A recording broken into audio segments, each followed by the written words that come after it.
So Matt, because you're a fourth generation grocer, because your great-grandfather had a store years ago in Toronto, how much has that background and history inspired you in your journey to where you are now? Well, it's in the blood. I mean, there's a love for it. So just like other sort of occupations that follow down, and different generations and things like that, it's inspiring to me. It's in my blood. It's something that comes naturally to me. So I'm just happy to continue the lineage. Now, when you were 20 or so, you had not one, but a few Subway franchises. Yes. Not a lot of young guys do that. So how did you get the moxie to be an owner like that? Well, I always wanted to be a multi-unit owner and look at more the large picture in terms of running an organization. I think Subway at that time was very exciting because they were riding that crest of the healthy eating trends that were going on. And I think it started the inspiration and the idea behind Organic Garage and trying to catch that wave similar to what's going on now with organics. Am I right in saying that at one point in Hyde Park in Toronto, you had an organic stand at a farmer's market? And if so, what kind of lessons did you learn from Subway and from that experience? Yeah, well, the start of Organic Garage started as an outdoor market. So I set up a tent and tables to test the idea of affordable organics in Hyde Park in Toronto. And the concept went over huge. I mean, it showed an appetite in the community and the general population at large that wanted to be able to access organics for lower pricing than what they were paying traditionally.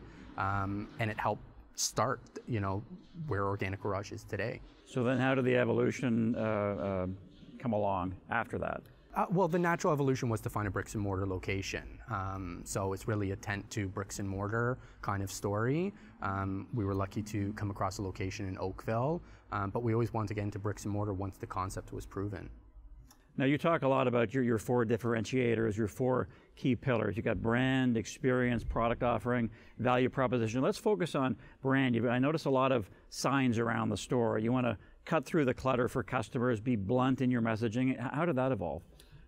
Yeah, it's just a transparency and an authenticity, and that's really foreign in today's retail. So we always want to speak to consumers on a one-to-one level rather than a top-down approach. And I think our messaging cuts through kind of that corporate babble speak that people don't want to hear anymore. They want to get the truth. They want to hear the no-nonsense approach so that they can come in and get the idea of what we're trying to do in a matter of seconds rather than trying to discern it on their own. As far as the E part of those four differentiators, you're looking at the experience for people. What kind of experience do you want customers to have and to feel when they're in your stores? Well, we want it to be unique. We don't want to look and feel like any other grocery store out there, and we've been able to really achieve that in terms of the experience that consumers, walk into and while they're shopping, experience in the store. So it was very important to look and function much differently than any other grocer, and whether that's using natural materials, the sort of concrete floor exposed ceiling, bright colors, and even as simple as something as, we use a live music soundtrack in our stores. So anything that can separate us from our competition is very important.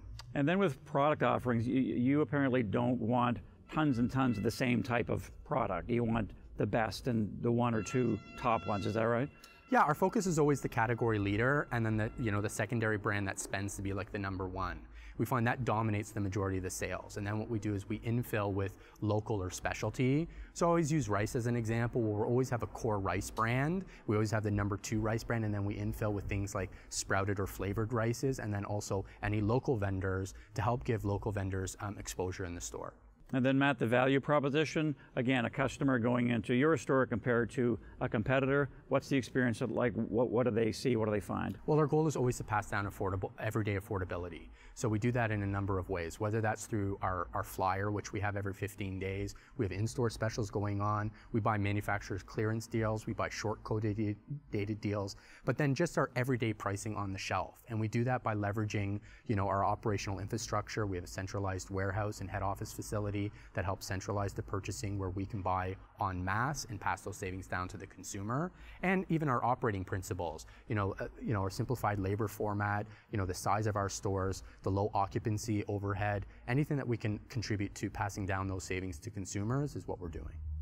Tell us about the growth in organics versus the rest of the grocery sector. Give us a sense how fast that's growing. organics are growing double digits. So the Ontario marketplace has lots of room for growth, where traditional grocery is probably growing in the low single digits. Organics has proven for the last 5 or 10 years to be growing in the double digits. So it shows that fundamental shift. And that goes back to even my Subway days when I saw that firsthand, that healthy eating trend, change and what that did for Subway, catapulting it to the largest franchise in the world. It's very similar now with the organic side. We want to be in the position, and we are in the position at the right time with the right product mix to ride that crest of interest that's going on in the marketplace. Matt, you were saying off air that investors always want to know about the expansion plan for Organic Garage. What's coming? What's the plan? What kind of growth are we looking at here? Well, we're very excited. I mean, we just opened our Junction location, which we're on site here today with in July, which went over very well. Next year, we're planning to open in Liberty Village in Leaside, which we're very excited about. We're already close to signing a lease for store number 6.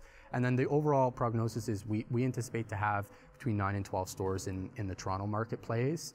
I think that's going to catapult us to, when we start looking at the outer areas, to potentially our end goal of 20 to 25 stores in Ontario before we start looking at other markets. So if I remember correctly, 2019, you're looking at basically quadrupling your revenue, is that right? Yeah, we're on pace for that. I mean, barring that the occupancies go according to plan with the landlords that we're signing deals with, but we're well on that track and exceeding our expectation in terms of landlord and developer interest to have Organic Garage as a part of their new developments.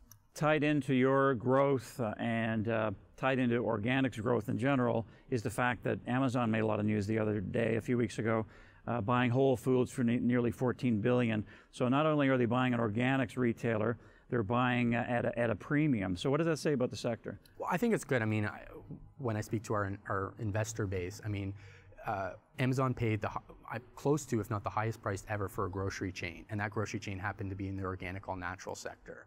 So it shows the appetite for even companies outside the bricks and mortar channels that are focusing on, what we're doing in this industry, and they're seeing that there's a huge demand, and they want to be a part of it. So for us, as we continue along our growth path, I think it speaks very positively to our investor base to see that sort of interest in our market. Speaking of your investor base, you've done a lot of pitches, you've been in a lot of rooms talking to people, explaining the story. So make that case to people watching now who may be looking at your company and be curious and may be interested in investing. I usually like to summarize it. I mean, we're the right brand at the right time with the right product mix and the right value proposition to capitalize on all the interest in organics. And I think that is important. You want to have the right mix at the right time. When that market starts to shift. And I think our investor base, existing or new investors looking at us, should understand that we've positioned ourselves to really capitalize on that and that we have lots of runway for growth. I mean, with 9 to 12 stores in the Toronto marketplace, we just opened our 3rd. That year-on-year growth potential is just astronomical. And I think it's going to show positively in quarterly or yearly results that help feed the market. You've got over 40% insider ownership. Investors love to see that. Yeah, it just goes to show how invested the key players are. Myself, our board of directors, we're very committed to the long-term growth potential of Organic Garage, and I think we all have the similar vision of where we think it can go. So I think that's a positive for any investor looking at the company as well. And maybe lastly here, Matt, how fragmented is this sector and how underserved do you think it is? I think it's grossly underserved. I think that's why we want to grow, to fill that void that's in the market. I think the chain stores are doing kind of a half toe in approach. They're satisfying what they feel the consumers want at a very base level, but consumers always evolve past that. And what we want to do is be able to satisfy those consumers when they say, my local chain store isn't providing enough for us. And not only can they come into our store and be in a really cool environment, see all the same products, if not way more than what they can get at their chain store, but have very aggressive pricing every day to win them over and make them regular shoppers. Is there anything we haven't talked about you'd like to touch on? No, I just think it's a very exciting time for Organic Garage, kind of the growth pattern that we're on. Our recent uplist into the TSXV Tier 1 provides our investor base, increased liquidity and access to a different style of shareholder base. I think the market that we're growing in the Toronto market, it's the #1 market in Canada, so it's the right right place to grow in, to really expand our concept and to gain that sort of publicity. So I think from any outside investor looking at the company or inside investor, I would just tell them it's really exciting, all the things that we're up to and the path that we're on and the sort of attention that we're getting. I think they should be equally as excited as I am.